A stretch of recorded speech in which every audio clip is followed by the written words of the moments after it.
오늘은 사무엘하 3장 17절에서 27절 말씀입니다.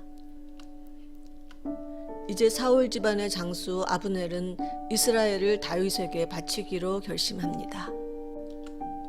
그래서 먼저 이스라엘 장로들을 설득하는데 제일 먼저 하는 말이 너희가 여러 번 다윗으로 너희 임금 삼기를 구하였으니 입니다.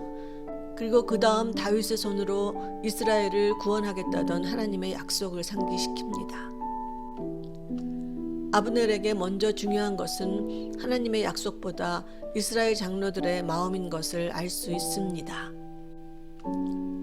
그리고 다윗에게가 고하기를 내가 일어나 가서 온 이스라엘 무리를 내 주 왕의 앞에 모아 더불어 언약하게 하고 마음에 원하시는 대로 모든 것을 다스리게 하리이다 라고 합니다.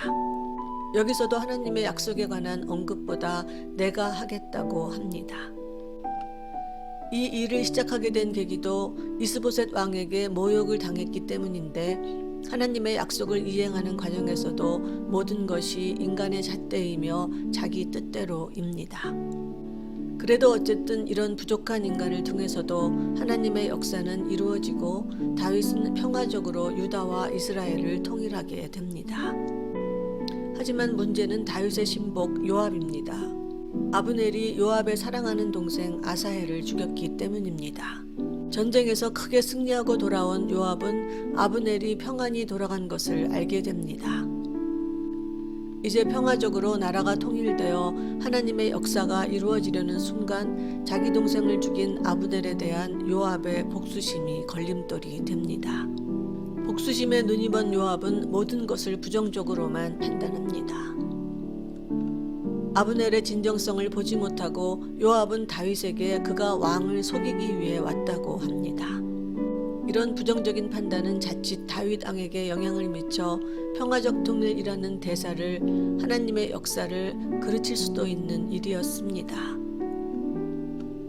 이제 아브넬과 요압은 하나님보다 인간적 마음을 우선한 대가를 처절하게 치르게 될 것입니다.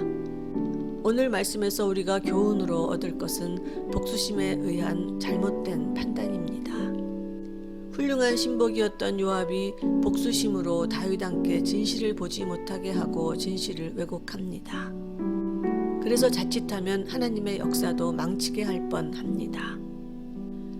결국 요압은 하나님도 다윗도 안중에 없이 자기 뜻대로 아브넬을 죽여 동생의 복수를 합니다.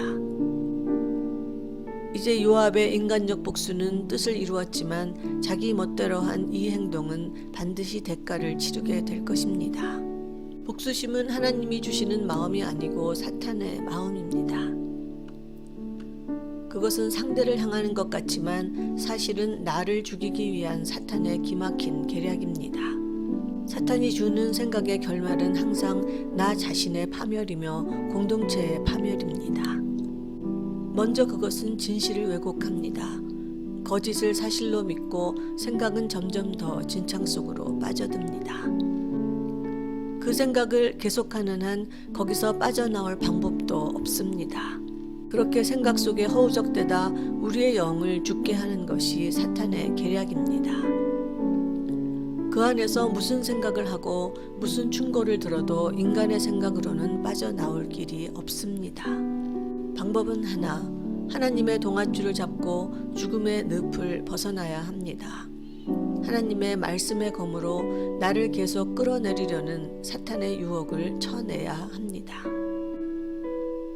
미움과 복수심은 사탄의 말이고 사탄의 논리는 너무나 옳아 보이지만 절대로 진실이 아닙니다. 그것은 결국 나와 내 삶과 내 가정을 파괴하기 위한 사탄의 계략입니다.